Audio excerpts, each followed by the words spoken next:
کہ ہر چیز جو ہے وہ لرنیبل ہے. آپ کا جو ایشو ہے نا جو بتا رہے ہیں آپ, یہ کمیونیکیشن ریلیٹڈ ایشو ہے کہ میں کمیونیکیٹ کر سکتا ہوں کہ نہیں کر سکتا. ہمارے ذہن میں ایک بہت بڑی غلط فہمی ہے کہ کمیونیکیشن کا مطلب ہے باتیں کرنا.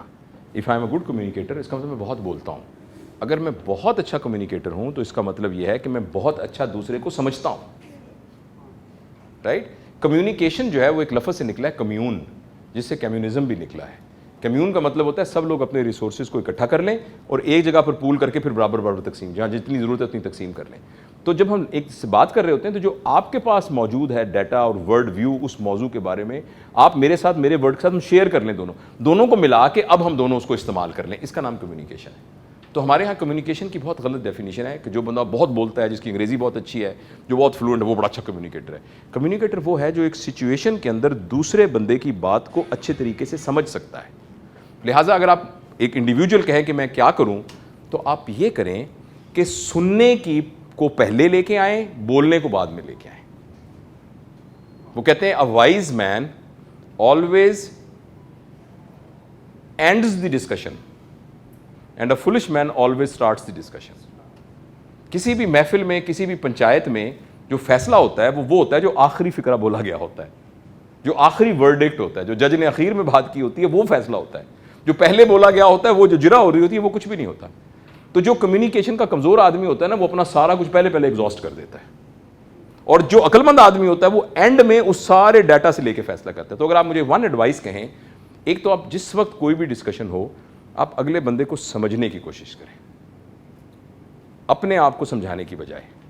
اور دوسری بات یہ ہے کہ آپ اپنی وکیبلری میں اضافہ کریں جس کے ذریعے سے آپ اپنے جذبات دوسرے پر پہنچا سکیں. میں تمہاری بازو توڑ دوں گا, میں تمہارا منہ توڑ دوں گا, اس کا کیا مطلب ہے؟ میں نے تو کسی کا منہ آج تک توڑا نہیں ہے, نہ مجھے منہ توڑنا آتا ہے, نہ میں آپ کا توڑنے جا رہا ہوں, لیکن میں نے آپ کو کہا ہے میں آپ کا منہ توڑ دوں گا, اور آپ نے اس لفظ کو پکڑ لینا ہے. یہ وہ شخص ہے جس کو میں اپنے باپ کے برابر سمجھتا تھا, اس نے مجمع میں مجھے کہا میں تمہارا منہ توڑ دوں گا. ایکچولی میرا پرابلم کیا ہے؟ میرا پرابلم وکیبلری کا پرابلم ہے. مجھے, آپ کا نام کیا ہے؟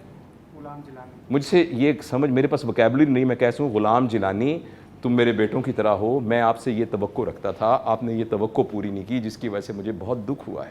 میں یہ کہنا چاہتا ہوں مگر میرے پاس یہ وکیبلری نہیں ہے, اور میں کہتا ہوں میں تمہارا منہ توڑ دوں گا. یہ سب کچھ گالیوں کی شکل میں بھی ہوتا ہے. جو گالیاں ہوتی ہیں نا, گالیوں پر آپ اگلے بندے کو مارنے پہ تیار ہو جاتے ہیں, پورے گھروں کو آگ لگا سکتے ہیں کہ اس نے میری ماں کا نام لے کے گالی دی ہے, لیکن جو اس نے منہ سے فکرہ نکالا ہوتا ہے اس کا وہ بالکل مطلب نہیں ہوتا. لیکن اس غریب آدمی کا پرابلم وکیبلری کا پرابلم ہوتا ہے. تو اس لیے کمیونیکیشن کے جتنے بھی ایشوز ہیں ان کو ان 2-3 ٹیکنیک سے آپ ایڈریس کر سکتے ہیں. ایک تو یہ کہ پہلے سن کے سمجھنے کی کوشش کیجئے, پھر اپنی رائے دیجئے, اور دوسرا اپنی وکیبلری کو بڑھائیے اور ایموشنز کا صحیح استعمال. I am hurt, I am frustrated, I feel upset, I am not comfortable. یہ والے الفاظ ہیں جو اگلے کو اوفینڈ بھی نہیں کرتے اور آپ کے جذبات بس کہ تمہیں جرأت کیسے ہوئی یہ بات کہنے کی. اس کا متبادل الفاظ یہ ہے کہ میں آپ سے یہ توقع نہیں رکھتا تھا کہ آپ مجھ سے یہ بات کہیں گے. یہ ایکچولی یہی بات ہے کہ میں تمہارا منہ توڑ دوں گا. اس کا آلٹرنیٹ یہ ہے, آپ کی اس بات کو سن کے نا مجھے کافی فرسٹریشن ہوئی ہے, یہ اس کا آلٹرنیٹ ہے. مگر یہ آپ کی کمیونیکیشن کو اسٹرینتھن کر رہا ہے, جبکہ پہلی والی بات آپ کے اندر پھر بریک کر رہی ہے. I hope I answered the question.